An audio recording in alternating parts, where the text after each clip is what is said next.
So Adam Schefter went on the Pat McAfee show and said the Panthers may be sellers at the trade deadline. And, of course, y'all are asking me about it. So let's go ahead and talk about it here on this weekly Wednesday mailbag edition of Locked On Panthers.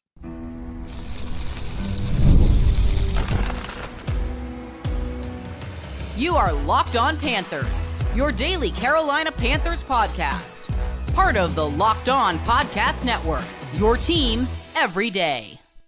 Welcome into another edition of the Locked On Panthers podcast, a part of the Locked On Podcast Network. I'm your host, as always, Julian Council, talking Carolina Panthers with you every Monday, Tuesday, Wednesday, Thursday, and Friday. Your team every day. That's our motto here on the Locked On Podcast Network. Subscribe or follow the show for free on YouTube or wherever you listen to your favorite podcast.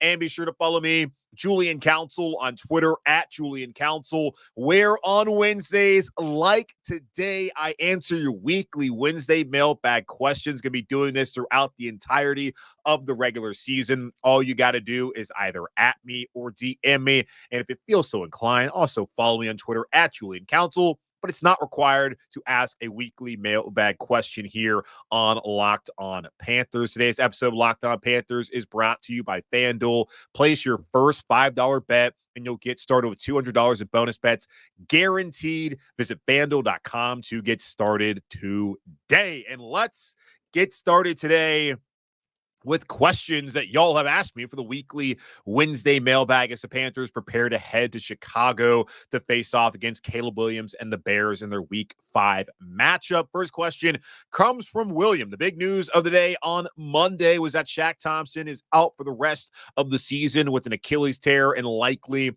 that will end his career here in Carolina. But Shaq says, well, not in his NFL career, and I hope that he does have a market after the season's over during free agency. Probably going to take a while as he has to recover from that injury to be able to sign with the team. Maybe it's back here in Carolina. We will see. But in the interim, the Panthers got some issues at linebacker as Shaq's done for the rest of the year. Josie Jewell, we found out on Monday from Dave Canales that he is not expected to be active on Sunday. We're not sure how much time he's going to miss as of this recording. So that means that you're up, Trevin Wallace, the rookie out of Kentucky. You're up, Clyde Charles. You're up, John Radigan. And Chandler Wooten, you're probably going to be up too. 111 career combined snaps, not starts, snaps from those four here in Carolina. So not a lot of experience, but opportunity, possibility for those guys over the next couple of weeks, at least this Sunday in Chicago. William asking, are there any free agent linebackers you think could serve as a Band-Aid for the remainder of the season? Saw some folks online suggesting we should trade for one. No, thank you. I do not want the Panthers to give up any draft assets to trade for someone else's poop emoji linebacker. Those are Williams' words, not mine. And I am of the same opinion that I don't want to see the Panthers trade for anyone. I don't think unless they're getting Fred Warner, that's going to cost a lot. I just don't think that they should be out there in the market trying to trade for a linebacker. And here's the thing. Like Shaq's done, and that's tough to see, obviously, for just the personal reasons of him being a longtime Panther, but also on the field, he's been your best defender so far this season. He was on Sunday in that loss against the Bengals, and they're going to miss him out there on the field. But they drafted his replacement back in April in Trevin Wallace, and Josie Jewell's going to miss this week dealing with the groin and hamstring, and that's a tough twofer to be dealing with at the same time. He may be back after that. And if that's the case, you go with Josie Jewell, you go with Trevin Wallace, you got Claude and Charles there, you elevate Chandler Wooten, and maybe you bring somebody else off the street, but you don't trade for anybody. The players I was looking at that are names that I know and that y'all probably know that could potentially make sense here in Carolina. You got Shaquille, formerly known as Darius Leonard, had a great career with the Colts, then kind of fell off there, went to the Eagles last year, didn't do too much. He's currently a free agent as of this recording. It would make sense that the Panthers would be at least interested in any sort of marriage there if they want to find somebody who can come in and be a backup. But I don't know if he's looking to be a backup or a starter. He did say this summer that he's waiting for an NFL opportunity. And if it does not come, then he is at peace with his career. And he had a hell of a career when he was at top of his game and then had some injuries that really set him back. and now has him currently on the street, not like actually on the street, but figuratively on the street as far as the NFL goes. Zach Cunningham is another player. There's two of them who are on the Broncos practice squad that could make sense. Zach Cunningham and Quan Alexander, the former Saint. Zach Cunningham, former Texan. He's played in Philadelphia, I think, recently as well. Good player, former starter, plenty of experience. Would make sense the Panthers would want to be looking around some practice squads to sign some guys off of that are not protected. And my understanding is you can protect only 3 or 4 players on a 16-man practice squad. So teams have to decide each and every week who they want to protect. Not sure whether the Broncos are protecting Zach Cunningham or Quan Alexander, but those are two names that have had experience, have success in the NFL the Panthers could look at, and they did not, again, play for Rogero Rivera when he was there a couple years ago as a Broncos DC. Then Deion Jones. Remember him? He was here just a year ago as a backup in this same system. He currently is available as a free agent and would probably make the most sense out of the 3 I mentioned before him, as he has been here, knows the scheme, should not be that big of a learning curve. Maybe he has to get in shape, but it's not like the Panthers are going to ask him coming off the street to immediately come in and play for them. So those are a couple of options that I see. But no, I agree with you, William. The Panthers should not be giving up valuable assets that they could use to draft players they can develop and turn things around here long term for just a short-term fix the linebacker spot when you already have a player in Trevin Wallace who should be your starter, hopefully long-term at that spot, alongside a player in Josie Jewell whenever he's back, who could start there again next season. No reason to trade for a temporary fix. And I asked him when he put that up to me, as far as a question, I said, to do what exactly? The Panthers are sitting here at 1-3. The offense is competent. They're going to give the Panthers chances to win games this season. The defense, though, yikes. So what exactly are you trying to accomplish by doing that? The focus should still be on seeing what you have on the roster, being able to develop your young guys. And we're seeing Xavier Legette get an opportunity with Adam Thielen out currently on IR with that hamstring. We're now going to see Trevin Wallace get an opportunity. Like, that's a positive. You want to win games, but if you're going to lose, at least let it be competitive like we saw this past Sunday. So, no, don't make any trades, but there are guys available the Panthers could sign off the street or off of someone else's practice squad. Now, speaking of being competitive and development, Adam Schefter apparently won a Pat McAfee show on Monday and had some words about the Panthers and what they may or may not do at the trade deadline. In particular, potentially trading wide receivers. Got a couple people who asked me about this. I think Chris was one of the first. He asked, Adam Schefter just said on a Pat McAfee show when discussing the Kansas City Chiefs options at wide receivers, as Hollywood Brown is out for the entire regular season, Rashee Rice appears to be out for the entire season. They need options there to help out Pat Mahomes. Maybe they don't because he won the Super Bowl last year without any receivers. But either way, Pat McAfee show, Adam Schefter came out there and said that when discussing the Chiefs wide receiver options, he mentioned Adam Thielen and Diontae Johnson as potentially being available, stating that Johnson isn't going to be here next year in Carolina. And Chris says, I would love for the Panthers to re-sign him. Do you think they re-sign him, or should they trade him now for something instead of getting nothing for him if he doesn't re-sign with the Panthers? Now, first off, we got to get this out of our head of you have to trade every player so you get something for them and not let them walk for free. Every year in the NFL, players walk in free agency. Sometimes you get comp picks. Sometimes you don't, depending on how many guys you sign. It's not an absolute necessity to trade every player who has any sort of value right as they're heading into the end of their contract. Like, you don't have to do that. You can. I don't know what returns it would yield to trade Adam Thielen, who still has another year on his deal, or to trade Diontae Johnson, who does not, and that probably makes him far more valuable for another team where they can bring him in for a stretch run, potentially re-sign him after the season, or they're only going to pay about $3.5 million of his salary if they do trade him around the trade deadline, which is on Tuesday, November 5th at 4 p.m.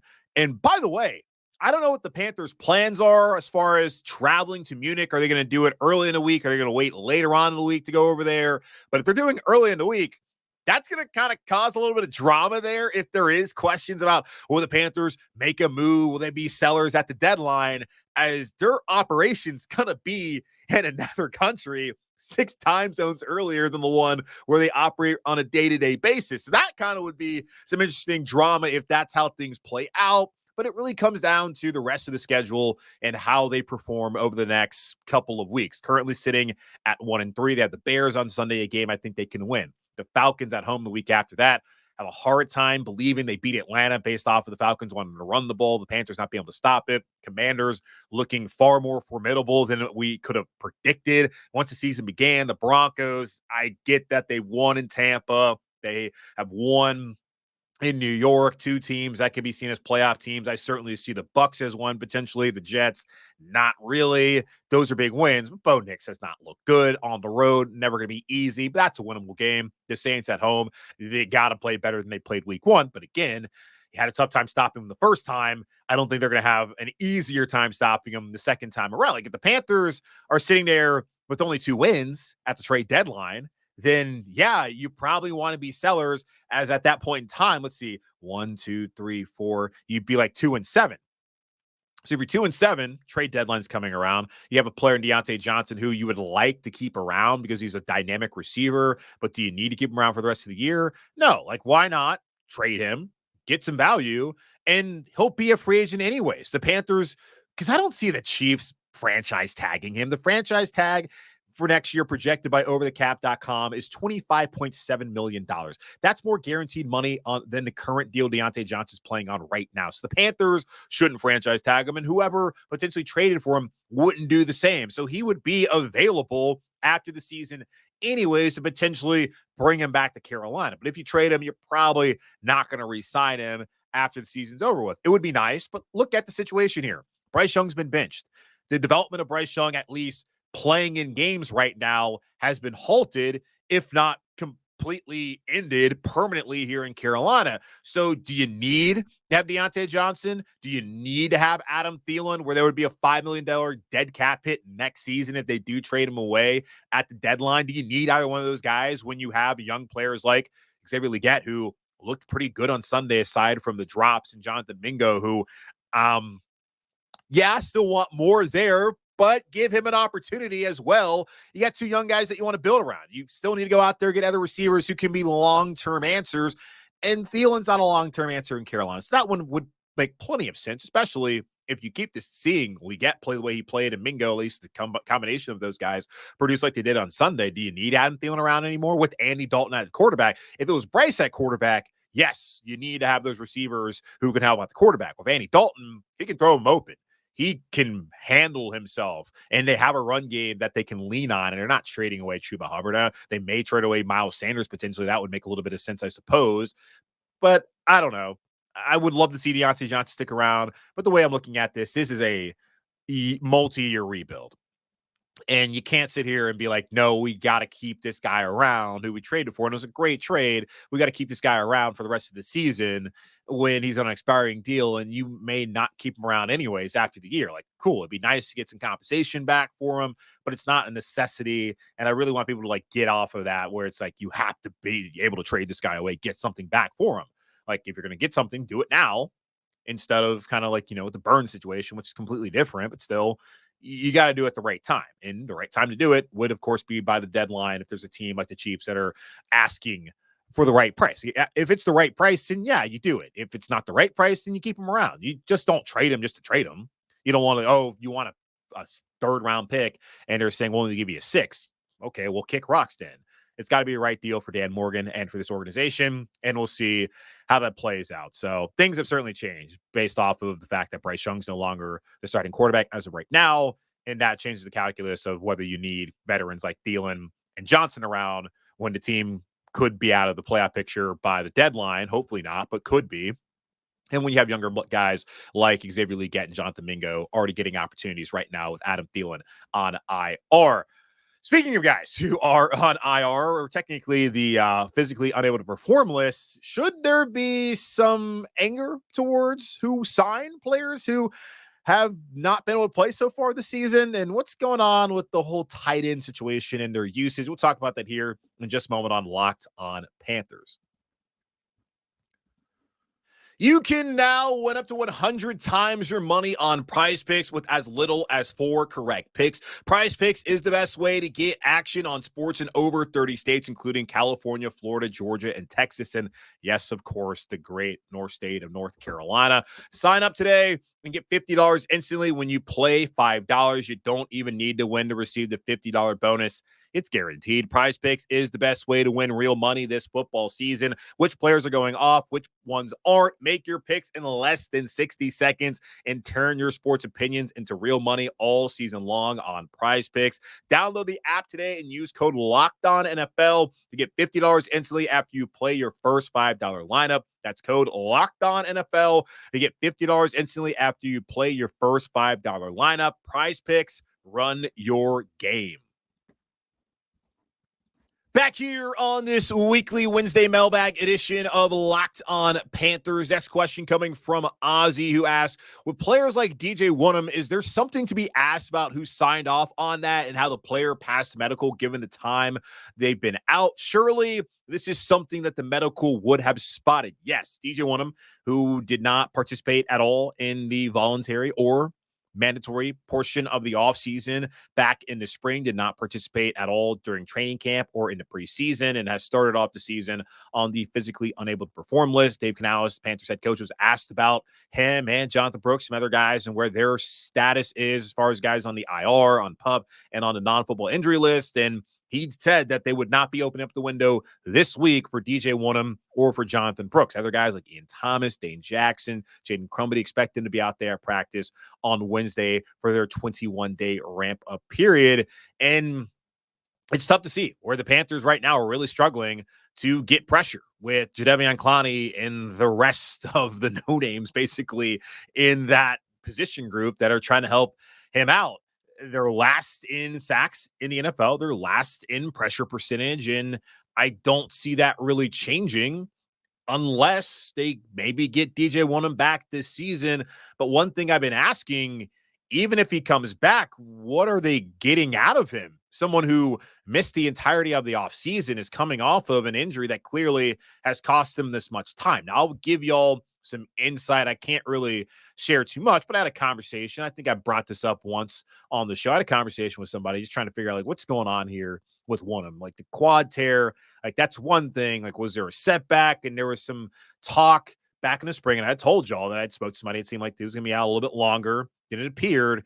And from my understanding, that this may not be related, at least to the quad tear. Like, there might be something more going on there that's actually keeping him out, and not quite sure when he's going to play. So be sensitive to what's going on with him, because medically things have not gone, I guess, as planned, clearly, to where he's not been able to play, and the Panthers have not had him out there on the field. So I don't think you necessarily sit here and question who signed off on that, as it feels like what's going on with him, from what I've been told, is something that you just can't predict. And it's just unfortunate. Hopefully he'll be healthy and ready to go as soon as possible. Now, if you want to look at anything medically and question why sign off on that, it would be Jonathan Brooks, who is the future at running back here in Carolina. But you look at it, and I brought this up, I think, last week on the mailbag, or maybe on Friday after the Keys to Victory, when having questions. Yeah, I was talking about questions of going into that Week 4 matchup and what role will Jonathan Brooks play when he comes back, considering how well Chuba Hubbard has played here in Carolina, but also considering how much they've been wanting to run the football the last couple of weeks.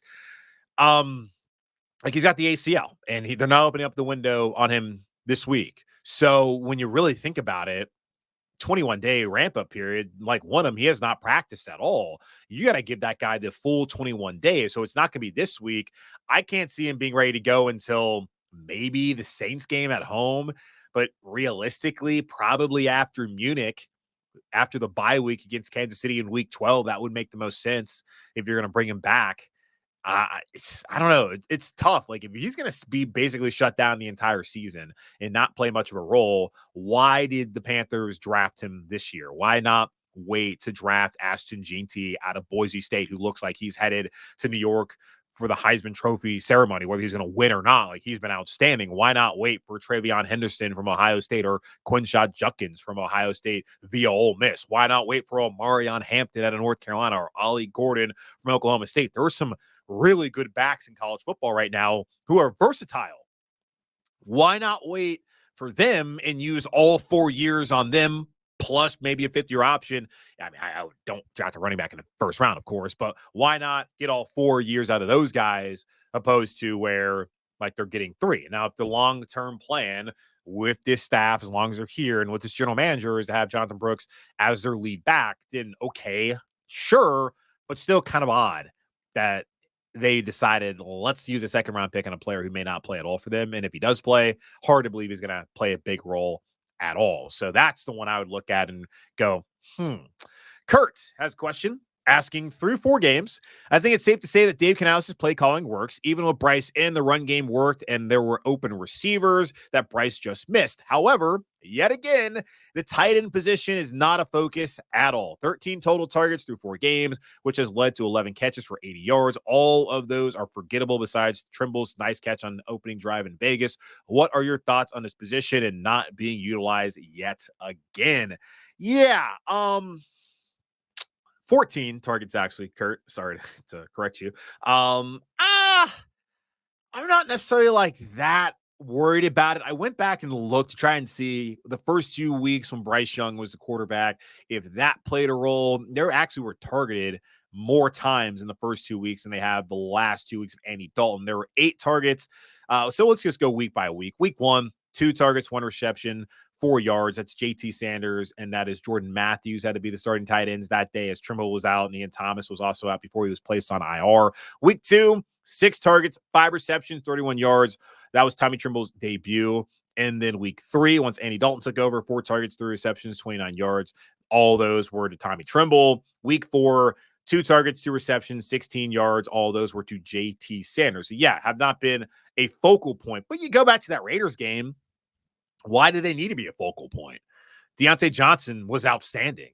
Leggett got the ball. Mingo got the ball. Thielen got the ball. Did you need 3 receptions for 29 yards for Tommy Trimble? That's a good day, considering like he's not that kind of guy. Like, that's a good day for the tight end position, and in particular, just one of those players. I know we all want to see it happen, but like, look at this is just not a talented tight end room at all, y'all. And one of the guys that you're missing is not a receiver anyways, Ian Thomas. But like, it's a rookie in JT Sanders who largely has been a liability in the run game and has not provided enough in the pass game to really warrant him being out on the field as much as he is. But the fact that Ian Thomas is not available and they drafted him in the 4th round, like, they got to do it. And I think eventually he will be a plus in the pass game and hopefully at least just not a net negative in the run game as a blocker. It's just going to take some time. And that's a position where, like quarterback, it takes a while for tight ends to come in and immediately have an impact. I see Eric All on Sunday for the Bengals. He was able to have a couple of catches and be kind of an impact player as a complimentary player for them. And that's nice to see. I suppose for Cincinnati, not as much as if you're a Panther fan, because you want to see that out of your guy. I just think it's going to just take a little bit of time. Got to be patient and let it develop. Like, I just don't think right now they have a player at the tight end position who you can really count on down in and down out to be a plus on offense in the passing game. Like, right now, just focus on Johnson, focus on Thielen and those guys. Well, when he comes back and Leggett, like, that's where the ball needs to go to in the passing game, not necessarily Tommy Trimble or JT Sanders. So I'm not really pressed about it. We'll see how it develops throughout the rest of the season, especially, say, if the Panthers trade away Adam Thielen and Diontae Johnson, because that opens opportunity for also JT Sanders. All right, let's take one more pause. I'll come back and answer the rest of your weekly Wednesday mailbag questions, including a question about trading for a wide receiver. We'll talk about that here in just a moment on Locked On Panthers.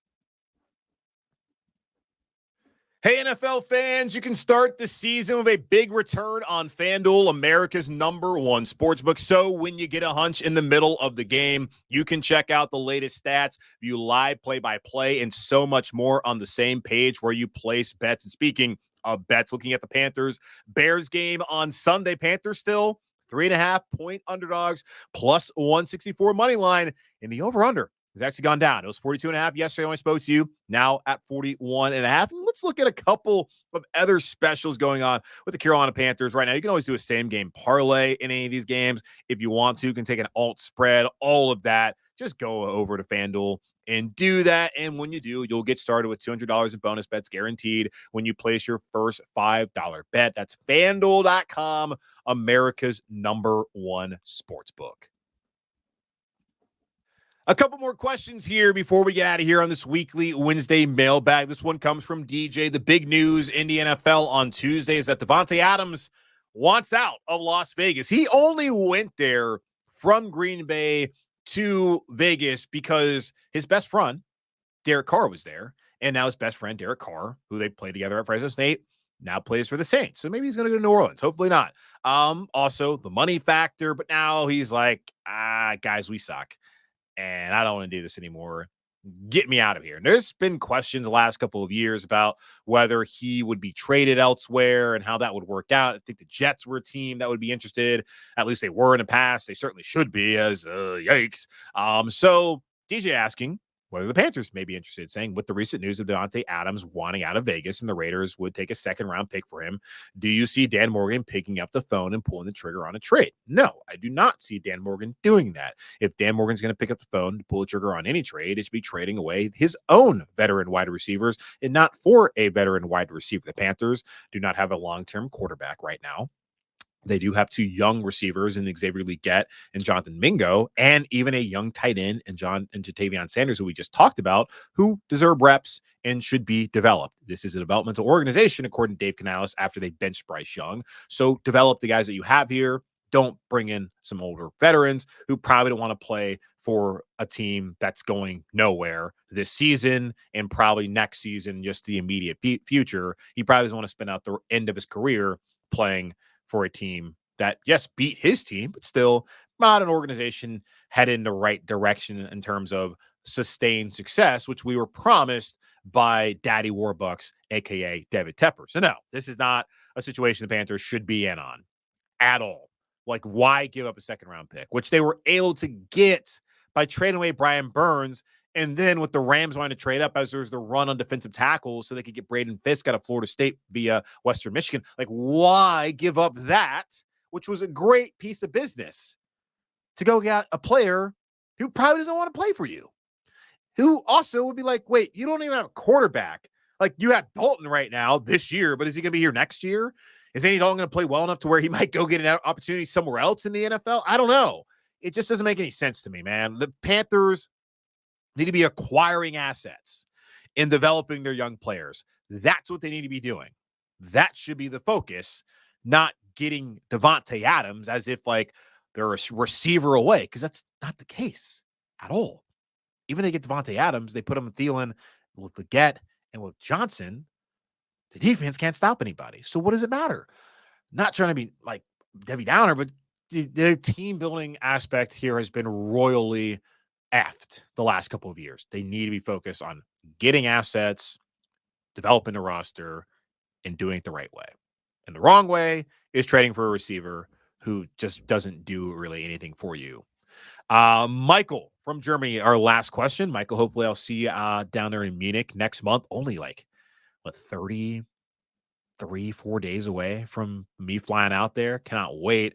He says, let's pretend, sure, Andy Dalton plays the rest of the season because we are able to win some games. Do you think Bryce Young will play next season? It's hard to believe that he will get another chance when we weren't competitive with him. Yes, it is hard to believe. Based off of, yes, they were not competitive. He looked terrible week 1 and week 2, did not look that great last year. There were reasons to why he didn't look great last year, and not very many reasons aside from his own struggles why he looked so poor against the Saints and against the Chargers. Now, the Panthers maintain, whether that's to protect, I don't even know, whatever trade value, like teams are going to, like a year ago, 16 months, 18, however months ago it was, plenty of teams in the NFL thought Bryce Young was the number 1 quarterback. And yes, they've seen him play, but they don't respect David Tepper. They don't respect the Carolina Panthers organization. They're going to place most of the failings on them. They're still going to have whatever reservations they might have had back then, but someone would give the Panthers a day 3 pick per Bryce Young. So it's going to happen if they do trade him. But as far as will he get another opportunity, like Andy Dalton, understand this. Like I was asked by a friend the other day, like, how long do you think of Dalton? For 13 more games. as long as he keeps playing the way he's played the first 2 weeks and as long as he stays healthy and as long as it makes sense, because there could be a point in time where we've talked about this. There's been seasons where, hell, the 2019 ill-fated start on the road of Will Grier. Let's see what we have in Will Grier. And he went out there and just looked terrible against the Colts, then gets knocked out of the Week 17 game against the Saints. It's like, all right, back to Kyle Allen, I guess. And that wasn't necessary to see what the Panthers had in Will Grier. But there have been times where it's been like, let's see what we have in this player. When Kyle Allen started that Week 16 or 17 game against New Orleans at one time and like lit it up. You get to see, okay, this is a guy who maybe can be a backup for you. He's better than Taylor Heineke. Cool. That's situations where like they also had no choice because Cam was out, Heineke was out, and all right, Kyle Allen, you're up. Like the Panthers get to a situation late in the year where like they're out of it, and this is a developmental organization, as Dave Council said. I mean, why not give Bryce Young another opportunity just to see what he looks like in the final couple weeks of the season? If you're like, I don't know, 4-9, I guess. Is that 4-10? Like if you're not gonna make the playoffs, why not see what he can do? That could be something, because I mean, at that point in time, the team can't sit there and be like, who's going to give us best chance to win? Well, the season's over at that point in time, so why not see what the young guy has? And if he still looks bad after all that time watching, then yeah, maybe let's totally move on. And I think at this point in time, like if that's a situation where the Panthers are going to be out of it in like December or early in January, I would actually like to see Bryce Young play just to give it one last crack. Or if you want to just wait all off season, and it's possible that he could play next season because Dalton's a free agent. There's still plenty of questions all along this roster the Panthers got to figure out. It's possible. I still just feel like, in all likelihood, based off of how typically things go, when a first-round quarterback gets benched by the team who drafts him, he ends up getting traded. So we'll see. But would be a nice story if Dalton can play well, keep the Panthers in it, and then come back next year and try to do it all over again while the Panthers build the rest of the roster and then try to find a quarterback at some point in time who gets it done. All right, that's going to wrap up this edition of the Locked On Panthers podcast, part of Locked On Podcast Network, hosted by yours truly, Julian Council. Again, y'all subscribe and follow the show for free on YouTube or wherever you listen to your favorite podcast. And be sure to follow me, Julian Council, on Twitter at Julian Council, where on Wednesdays, like today, throughout the rest of the regular season, I'll be right here answering your weekly Wednesday mailbag questions. All you got to do is either at me or DM me. And if you feel so inclined, you can also follow me, but it's not required to ask a question and get it here on the mailbag. But in the meantime, be safe, be happy, be whole. As always, keep pounding. And I'll talk to y'all on Thursday, where I'll be talking to Lauren Cox, the host of Locked On Bears.